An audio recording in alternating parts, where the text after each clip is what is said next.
HOA Karen fined me for fishing, so I bought the lake and took over the HOA. They say America is the land of the free, but in some neighborhoods, freedom has a price. Sometimes it costs you a front porch flag. Sometimes it costs you your kids' laughter at a community pool. And sometimes, just sometimes, it costs you $500 for taking your daughter fishing. This isn't just a story about one man or one HOA. It's about what happens when small power grows unchecked, when the rules stop protecting people and start controlling them, and what it takes to stand up, to fight back, and to take something broken and build something better. You're listening to HOA Karen Files, where we tell the stories no one else dares to. Stories of power, of pettiness, and of the people who refuse to be ruled by fear. If you believe that community should mean more than control, if you believe that the quiet battles matter just as much as the loud ones, make sure to follow us, share this episode, and join the conversation. Because out here, sometimes the smallest rebellions make the biggest difference. You know, it's funny how the biggest battles in life sometimes start with the smallest moments.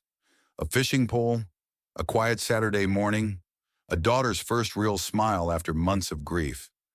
That's how it began for Remy Thorncroft, and how it almost ended if he hadn't decided to fight back. When I first sat across from Remy at a small coffee shop on the corner of Sycamore and Fifth, he didn't look like the kind of man who went looking for trouble. He looked tired. The kind of tired that doesn't come from a lack of sleep, but from a life that's lost its anchor. Just a year before, Remy had everything the American dream promised. Retired at 42 after selling his stakes in several tech startups. A beautiful wife, a smart, funny teenage daughter, a life most would envy. And then cancer came, took Rachel, his wife, left behind a hollowed-out version of the life they built. Remy didn't move houses immediately. At first, he and Simone, their daughter, tried to hold it together, but you can only sit in a house filled with memories for so long before the walls start closing in. They needed a change, somewhere new, somewhere quieter, somewhere with water. Maybe it sounds strange, but when you're drowning in grief, there's something about being near a lake that feels like breathing again. That's how they found Lakeside Estates, a charming little community on the edge of Jefferson County. 200 homes all nestled around a shining 6-acre lake, fresh-cut lawns, patios with swinging benches, a place where you might imagine kids running barefoot through sprinklers on summer afternoons. The realtor, of course, had mentioned there was a homeowners association. But it's nothing crazy, she promised, with a smile a little too polished to trust. Nothing crazy. If I had $1 for every time someone said that about an HOA, I could buy myself a seat on the board. At first, everything seemed fine. Remy moved into a quiet street called Sycamore Drive. Simone made a few friends at her new school. They unpacked fishing rods, dusted off old tackle boxes, small remnants of happier days when all three Thorncrofts used to fish together, laughing until sunset. Fishing wasn't just a hobby, it was therapy.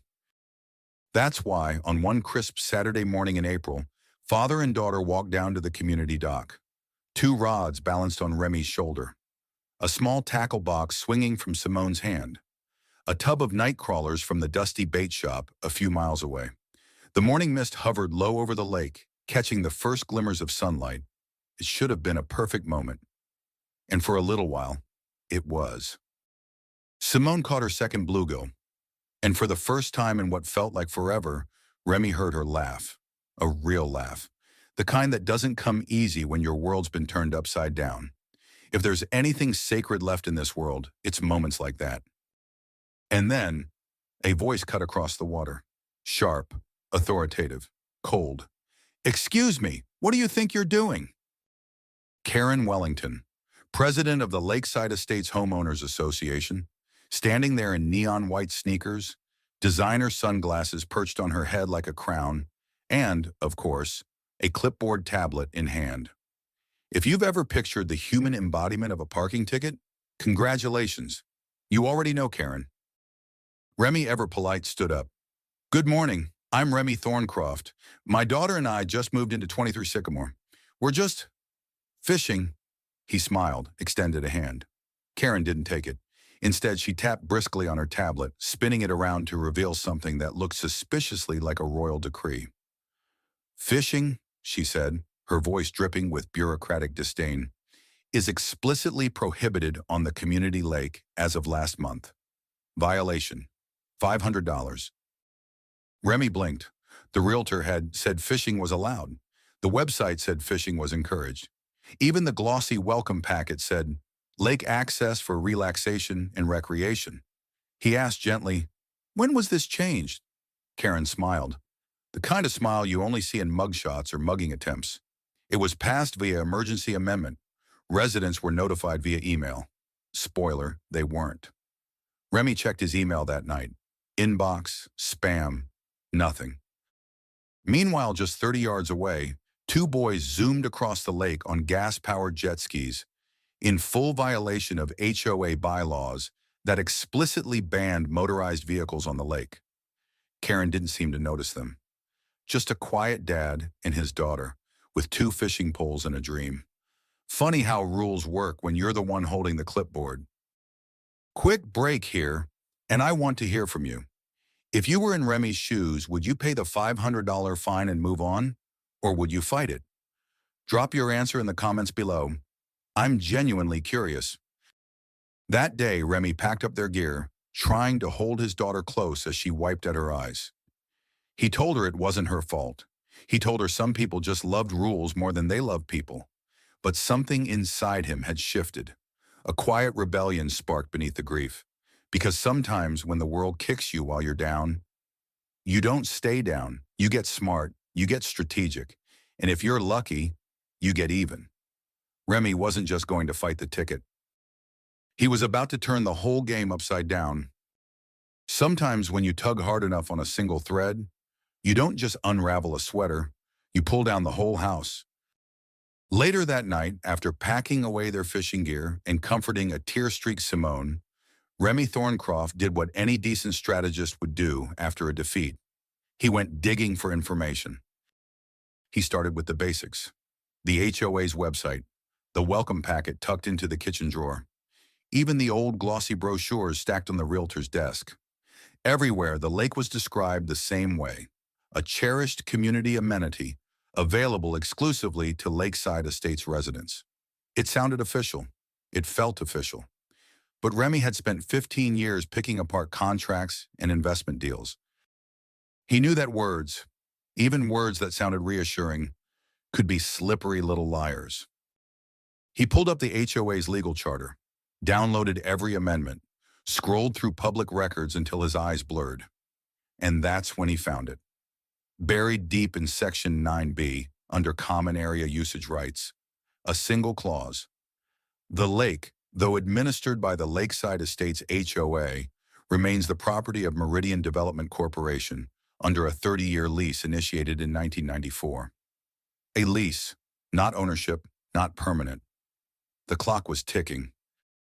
And in exactly 53 days, the lease was set to expire. Remy leaned back in his chair. The old wooden floor creaked beneath him. If Meridian still owned the lake, and if they were struggling financially, as early whispers from property records hinted, then technically the lake could be sold to anyone. Not just the HOA, not just Karen Wellington, anyone. It was the kind of loophole you almost feel guilty for finding. Almost. Now, before we go further, quick question for you. If you discovered your neighborhood's prized amenity wasn't actually owned by your community, but by a struggling company, would you try to buy it, or would you let it go? Tell me in the comments. I'm dying to know. But Remy wasn't reckless. He needed more information. The next morning, while walking Simone to the school bus, he struck up a conversation with Merrick Henderson, an older gentleman 3 doors down, walking a beagle with a limp. When Remy mentioned the fishing fine, Merrick's friendly face darkened instantly. "Ah," he said grimly, "you've met our neighborhood dictator." Merrick invited Remy over for coffee, and that afternoon, seated among towering shelves of dusty law books and faded family photos, Remy got the full download. Turns out Karen Wellington had been ruling Lakeside Estates with an iron fist for nearly a decade. issuing fines for unauthorized holiday cheer. One family got fined $75 for having excessively bright Christmas lights, penalizing homeowners whose garden gnomes displayed an aggressive posture, threatening elderly residents with lawsuits over mailbox heights, required to be precisely 38 inches, not 37.5, not 38.5. Yes, she actually measured them. According to Merrick, the pattern was clear. Newcomers faced triple the violation notices compared to residents who had lived there over 5 years. Homeowners of color were fined at a rate nearly 3.5 times higher than white residents. Families with children were disproportionately cited for nuisances, and every time a homeowner left, battered by fines, fees, and threats, their property would magically end up in the hands of a shell company linked to Karen's real estate network. "She's building an empire," Merrick said, his voice low. "One fine at a time." Remy stared out the window toward the lake, where Simone used to laugh. Not anymore. The rules weren't about safety. They weren't about community. They were about control. And Karen wasn't just enforcing the rules. She was engineering her own monopoly.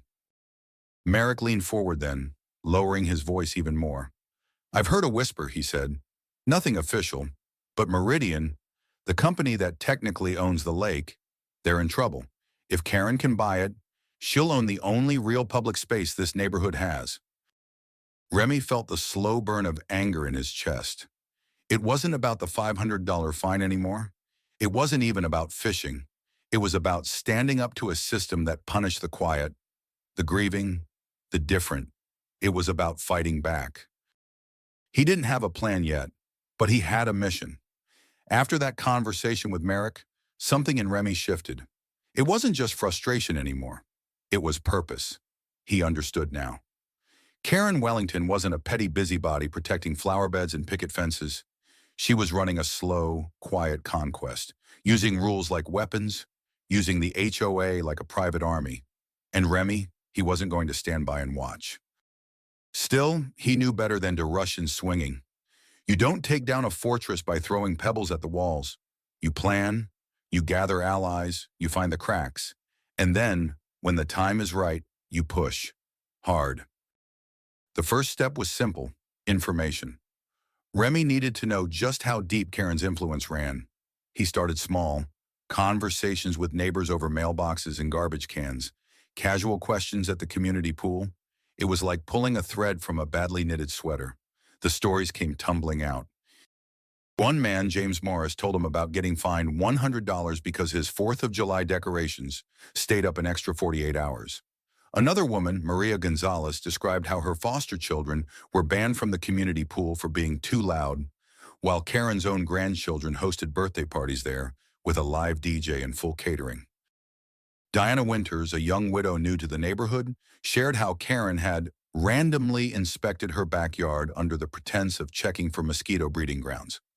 2 days later, Diana received 5 different violation notices for things that had never been issues before. Every story was the same: pressure, harassment, isolation, force people out, then quietly scoop up their homes through shell companies with names like Lakeside Ventures and Wellington Properties. By the end of the first week, Remy realized something chilling. Karen wasn't just using the HOA's rules. She was bending them, twisting them, breaking them whenever it suited her, and punishing anyone who dared to question her. And because no one fought back, she kept winning. But maybe it was time for that to change. Remy knew he couldn't do this alone, so he started reaching out, carefully, quietly. It wasn't hard to find others who were fed up. Within days, he had a small group meeting in secret. They met in rotating locations to avoid suspicion, sometimes at Merrick's house, sometimes at Maria's bakery after closing time, once even inside the dusty back room of the local library. They shared their stories. They compared violation notices, property records, emails. Piece by piece, they built a case. Not a legal case, not yet, but a case for something bigger, taking their community back. Meanwhile, Remy kept digging. Through public records, he found proof that Karen's real estate company was heavily leveraged. Mortgages stacked on top of loans. Multiple properties tied up in thinly veiled shell companies. If one domino fell, It could trigger a collapse she couldn't stop. He even discovered that Karen was in private talks with Meridian Development. She wasn't trying to buy the lake for the HOA's benefit. She was trying to buy it for herself. Her plan was simple: restrict lake access even further, drive down property values for anyone who didn't comply, then develop luxury lakefront homes for massive personal profit. It wasn't about community atmosphere. It was about money and power. Always had been. Now, quick question for you. If you were part of this resistance, sitting in those quiet meetings and hearing these stories for the first time, would you fight back or would you keep your head down, hoping to avoid becoming the next target? I'd really love to hear your thoughts. As their coalition grew, so did their strategy. They weren't just a handful of angry residents anymore. They were organizers. They were documenters. They were planners. Samuel Washington, a retired banker and one of Karen's quiet critics, created a private, encrypted group where residents could share updates and warnings without fear of being monitored. Merrick, with his background in law, began assembling an archive of HOA overreach, violations, fines, retaliation patterns. Maria started reaching out to new residents who looked scared and isolated, offering them a lifeline into the group. And Remy? Remy kept his focus on the lake. The lake was the key. If they could stop Karen from seizing it, they could stop her from tightening her grip on the entire community. And maybe, just maybe, they could set Lakeside Estates free. But they would need to be careful. Karen was smart, ruthless. And if she suspected even for a second that they were organizing against her, she would come after them, hard. It wasn't just a fight for a patch of water anymore. It was a fight for the soul of their neighborhood. And whether they realized it or not, it was already underway. If you ever find yourself facing a bully backed by a system, you don't win by shouting louder. You win by being smarter. And that's exactly what Remy Thorncroft planned to do. The first rule of resistance was simple: secrecy. The second rule: timing. Hit too soon, and they would be crushed. Wait too long, and Karen would close the deal on the lake, locking them out forever. They had one shot, one narrow window to change everything. Remy's first move was to confirm what Merrick and Samuel had suspected. Meridian Development, the true owner of the lake, was in deep financial trouble. A few quiet conversations with old contacts in the real estate world confirmed it. Meridian had over-leveraged themselves on failed commercial projects during the last recession. They were hemorrhaging cash, and the lake, a small but valuable asset, was one of the few pieces of property they could still sell cleanly. It wasn't just available, it was vulnerable. Karen knew it too. That's why she was pushing so hard, hosting wine and cheese fundraisers, whispering about special assessments for lake improvements, laying the groundwork for a massive cash grab disguised as beautification. Remy could almost admire the audacity, almost, because every dollar she raised would come from the residents she had bullied for years, and every improvement she proposed would quietly limit lake access, paving the way for private development. It was a textbook example of what lawyers call self-dealing, using an official position to enrich yourself at the community's expense. Illegal. Hard to prove without evidence. Immoral. Absolutely. So Remy needed a counteroffer, and not just any offer, one that Meridian couldn't refuse. He consulted Samuel, whose network still stretched deep into local banking circles. He met with Robert Chen, a real estate broker who owed him a few favors from his venture capital days. Together they crafted a plan, an all-cash offer, above Karen's bid. Fast, clean, no contingencies. It would mean pulling hundreds of thousands of dollars out of investments, liquidating positions he had held for years, gambling a significant chunk of his future on a single calculated move. But Remy didn't hesitate. Some things were worth fighting for, some things were worth risking for, and a lake where his daughter could smile again, that was worth everything. Meanwhile, the coalition grew stronger. Residents who had once been afraid to even speak Karen's name were now slipping notes under each other's doors, comparing violation notices, sharing old emails. Quietly, carefully, they built a case, not for court, not yet, for the court of public opinion. If and when the time came to challenge Karen's authority directly, they would need proof. Stories, patterns, data, hard evidence of the years of abuse, favoritism, and selective enforcement. At the same time, Merrick began compiling a separate file, one focused entirely on the environmental health of the lake. Because while Karen loved to wave around environmental concerns as a justification for banning fishing, the truth was the lake was in terrible shape. Years of neglect, runoff from over-fertilized lawns, illegal pesticide use. The fish stocks were declining. The algae blooms were growing thicker every summer. Karen had spent years protecting the appearance of the lake, but not the lake itself. If it came down to a public fight, that distinction would matter. A lot. As weeks passed, the tension grew. Karen sensed something was happening. You could see it in the sudden uptick of violation notices, untrimmed hedges, incorrect patio furniture, overly enthusiastic Halloween decorations. It didn't matter how small the infraction. If you were seen talking to Remy, Merrick, or Maria, you got a notice within days. The message was clear: obey or suffer. But intimidation cuts both ways. Every new citation was another neighbor who quietly joined the resistance. Every petty act fueled the fire burning just beneath the surface. And Remy? He was playing a longer game, waiting, watching, preparing, because he knew the real battle wasn't on the lawn or at the mailbox. It would be fought and won in the shadows first, in contracts, in timing, in leverage. And when the moment came, it would be swift, precise, unstoppable. All he needed was the right moment, and as fate would have it, that moment was coming faster than anyone, even Karen could see. There's a moment in every story where everything pivots, a quiet moment, a moment when the plan moves from theory to action. For Remy Thorncroft, that moment came on a rainy Wednesday afternoon, inside a nondescript law office 3 towns over. No cameras, no HOA board members, no Karen, just a room, a contract, and a man ready to change the game. The meeting was arranged discreetly through Robert Chen. The contact at Meridian Development was a mid-level executive named Tom Branson, a man who looked like he hadn't slept properly in weeks. Tom didn't waste time with pleasantries.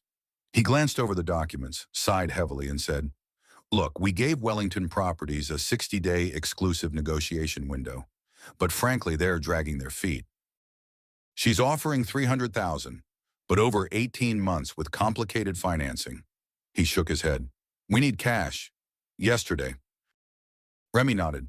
"I understand," he said calmly, "and I'm prepared to offer $350,000.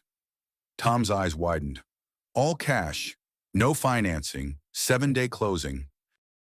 In the world of distressed assets, speed beats loyalty every time." Tom leaned back in his chair, measuring Remy carefully. He didn't ask who Remy was representing. He didn't care. He cared about numbers, and Remy's numbers were perfect. The preliminary agreement was drawn up within the hour, signed by the end of the day. The only contingency, a standard environmental assessment to confirm there were no hidden liabilities. Given the lake's moderate issues, mostly fertilizer runoff and minor algae blooms, this wasn't a concern. Within a week, barring any last-minute disasters, the lake would belong to Thornycroft Holdings LLC, and Karen Wellington's master plan would collapse before her eyes. Remy left the law office under the cover of dusk, rain slicking the streets around him. He didn't feel triumph. Not yet. He felt focused. Because the most dangerous part of any operation isn't the attack. It's the moment right before, when the enemy still believes they're winning. And Karen, she thought she was winning. Over the next few days, she grew bolder. At the emergency HOA meeting, she unveiled her vision for lakeside estates, architectural renderings, plans for a lakeside lounge, exclusive access areas, dock improvements that, by pure coincidence, eliminated the public fishing spots entirely. She spoke about enhancing property values and curating community experiences. Not once did she mention that her own real estate company stood to benefit enormously. Not once did she mention that she planned to restrict lake access even further after the purchase. And certainly not once did she mention that the lake was already slipping through her fingers. Meanwhile, the coalition kept their heads down. They listened. They smiled politely. They filed away every arrogant speech, every public commitment, every promise Karen made on behalf of a lake she no longer controlled. Because soon, those promises would become her downfall. At the same time, Remy dealt with a steady barrage of petty harassment, more violation notices, complaints about his mailbox, threats of escalating fines for improper grass trimming. Once, an inspector cited him for excessively audible laughter after Simone hosted two friends for a backyard barbecue. Yes, laughter, cited. But Remy didn't react. He paid the fines under protest. He documented every notice. He smiled at Karen whenever their paths crossed, because he knew something she didn't. In just a few more days, he would hold the deed, and everything would change. When the call finally came, it was almost anticlimactic. A dry voice on the phone. Environmental assessment came back clean. Board approved the sale. We're ready for closing. On a Friday afternoon, in a room just as plain as the one where he made the offer, Remy signed the final documents. 6 acres of lake, 10 feet of shoreline easement, every grain of sand, every drop of water, every weathered plank of the dock, now legally his.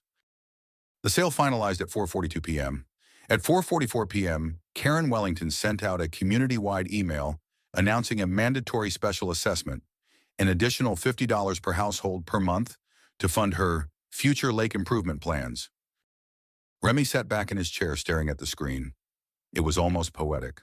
Karen strutting at the podium, raising money for a crown she would never wear, because the throne she wanted no longer existed. And soon, everyone would know. There are moments in life you never forget. Your wedding day, the birth of a child, the moment you realize that sometimes justice really does come full circle. For Remy Thorncroft, that moment arrived on a Saturday afternoon, beneath a sky so blue it felt almost scripted. Karen Wellington had planned the event meticulously. She called it a celebration of our community's future. There were banners, catered food, champagne chilling in silver buckets along the lakeside pavilion. A local band strummed cheerful tunes from a portable stage. Tables draped in white linen dotted the grass. And at the center of it all, standing beneath a glittering Lakeside Estates Forever banner, Karen herself, smiling, waving, basking in the adoration of a crowd she thought she still controlled. Remy arrived late, deliberately. He wasn't alone. Merrick Henderson and Samuel Washington walked at his side, both of them quiet, steady. Behind them, Robert Chen and 2 unexpected guests, a real estate attorney and an off-duty sheriff's deputy in plain clothes. No fanfare, no announcement, just a man with a mission. Karen spotted him almost immediately. The smile faltered.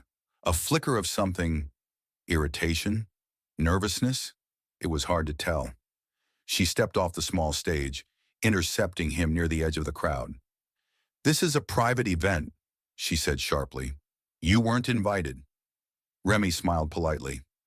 "I think you'll find," he said, reaching into his jacket, "that I have every right to be here." He handed her a folded document, the deed of sale, the official transfer of ownership. 6 acres of water, 10 feet of shoreline, every inch of it, no longer under HOA control. Karen's face paled as she read. A few lines in, her hands began to shake. She looked up, voice tight. "This isn't valid. You can't do this. The community has rights." Remy kept his voice calm. "The recreational use agreement expires in 28 days. As the new owner, I have the right to terminate it at any time for cause." He gestured lightly toward Merrick, who was holding a thick file. "Neglect, environmental mismanagement, selective access, plenty of cause." The deputy stepped forward then, not aggressively, but firmly. "Ma'am," he said, voice low, "I'll have to ask you and your guests to vacate the premises. This is now private property." A ripple ran through the crowd. Conversation stopped mid-sentence. Champagne glasses paused halfway to lips. People turned to stare. Karen sputtered. You can't! The mayor—" Remy raised an eyebrow. "The mayor doesn't own the lake." He let that sink in. "And neither do you." It was a stunning moment. Not loud, not violent, just a clean, sudden inversion of power. The woman who had ruled this neighborhood with fear and fines, now powerless, standing on land that no longer belonged to her, facing people she could no longer control. Slowly, the crowd began to disperse. A few people muttered apologies as they left. Some just looked away, and a few smiled at Remy as they passed. Small smiles, quiet ones, but smiles all the same. Karen stayed for a moment longer, clenching the deed in her hands like it might spontaneously change if she stared hard enough. Finally, she turned and walked away, shoulders stiff, her carefully curated image cracking with every step. Remy stood at the edge of the water for a long while after the last guest had gone. The lake shimmered under the late afternoon sun. It looked peaceful. For the first time in a long time, it actually felt like it belonged to the community again. Not to Karen, not to the HOA, to the people. Behind him, Merrick chuckled softly. "You know," he said, "I don't think she's going to recover from this." Remy shrugged. "Maybe she will. Maybe she won't." He watched a pair of ducks glide across the surface, leaving ripples in their wake. But either way, she won't recover here. That night, the news spread like wildfire.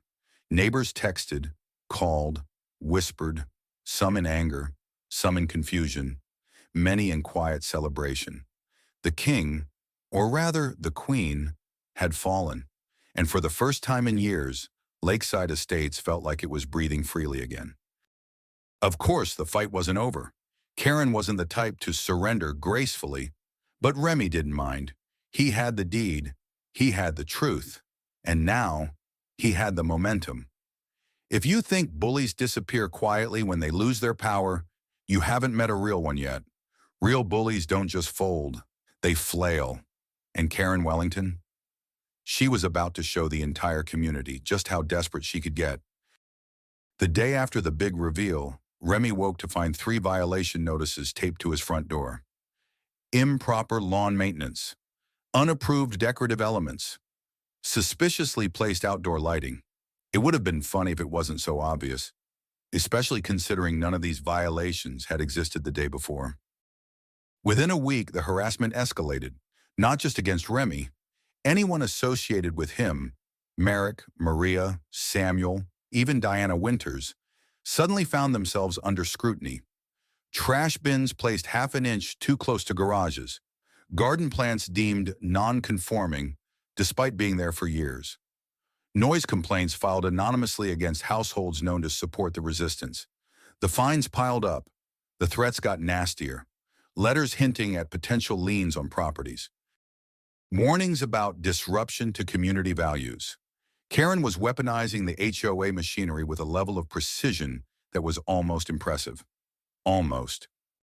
Remy saw it for what it was, a campaign of fear, classic desperate control tactics. If she couldn't rule by respect anymore, she would rule by fear, or at least try. Meanwhile, behind closed doors, Karen scrambled to salvage her plans. She pressured the mayor to intervene. She filed complaints with zoning boards, claiming the lake sale violated community environmental standards. She even floated the idea of using eminent domain, as if a private HOA could somehow seize back property sold by a corporation. None of it stuck. The sale was clean, the deed was airtight, and no amount of political favors could undo it. But Karen wasn't done. No, her next move was her boldest and stupidest yet. Late one night, security cameras caught her and 2 HOA board members sneaking onto the lakeside property. They carried bottles, not wine, chemicals, caught on video, pouring substances into the shallow edges of the water, near where neighborhood children often played. An anonymous environmental complaint was filed the next morning, claiming the lake had become dangerously contaminated, suggesting it should be condemned or seized. But the plan backfired, because Remy had already installed professional-grade water quality monitors around the lake.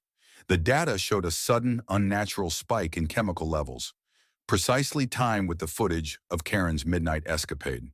It wasn't just vandalism, it was criminal contamination, trespassing, attempted environmental harm, enough to bring in real law enforcement. Karen was arrested within 48 hours.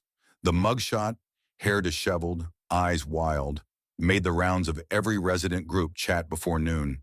The Queen had not just fallen, she had self-destructed. Still, even as charges loomed, Karen tried to rally her dwindling supporters, accusing Remy of setting her up, claiming victimhood, painting herself as the savior of traditional community values. But it was too late. The mask was off, and what the community saw now wasn't a savior. It was a liar, a manipulator, a criminal. For the first time in a long time, Lakeside Estates felt awake. With Karen's downfall inevitable, Remy and the coalition moved fast. They called for an emergency community meeting. No intimidation, no secret agendas. Just residents, real voices, gathering under the open sky near the lake. No banners, no catered food, just honesty. They laid out everything. Karen's manipulation of HOA policies, her misuse of community funds, her targeted harassment of residents. They showed the financial records, the property acquisition maps, the violation notice patterns, and they showed the video. Karen, under cover of darkness, poisoning the very lake she claimed to protect. The vote was almost unanimous. Karen and her entire board were removed, effective immediately. A new leadership was installed, with term limits, transparency mandates, ethics oversight, and the HOA bylaws. They were rewritten from scratch. No more loopholes, no more secret amendments, no more unchallenged power. As for the lake, Remy transferred ownership to a newly formed community trust. Not a corporation, not a private entity, a true trust, managed by elected residents, bound by a charter that guaranteed open access for all. Environmental protection measures, no private development ever. The lake would remain what it was always meant to be, a place for families, for healing, for laughter, a place that belonged to everyone. At the first community event under the new system, Remy stood quietly by the water's edge, Simone by his side. The sun was setting, the lake shimmered, children laughed somewhere behind him. For the first time in months, he let himself breathe. Really breathe. Samuel walked up, clapping him gently on the back. "You did good, son," he said. Remy smiled. "No," he said softly, watching Simone skip a stone across the water. "We did good." And for the first time in a long time, Lakeside Estates wasn't just a collection of houses near a lake. It was a community, a real one, built not on rules and fear, but on trust and hope and the hard-earned understanding that sometimes, just sometimes, the good guys win. Some stories end with fireworks, some end in silence, but the best ones, they end with a simple truth. Lakeside Estates didn't need a hero. It didn't need a king. It just needed people willing to stand up, willing to say, "This isn't right. This isn't fair. This isn't who we are." And then, willing to do something about it. Remy Thorncroft didn't set out to be a revolutionary. He wasn't chasing a cause. He was just a man who wanted to take his daughter fishing.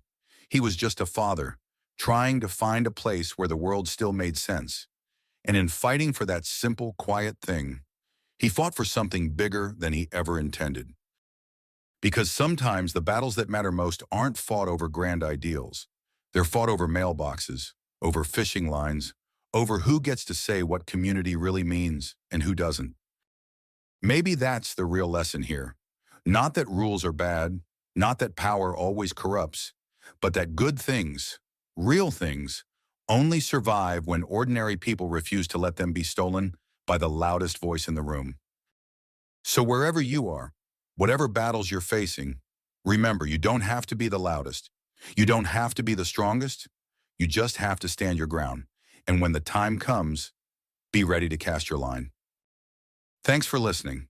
If you enjoyed today's story, or if it made you think about your own community a little differently, consider sharing it with someone else who might need to hear it. Until next time, stay stubborn, stay kind, and keep building the world you want to live in.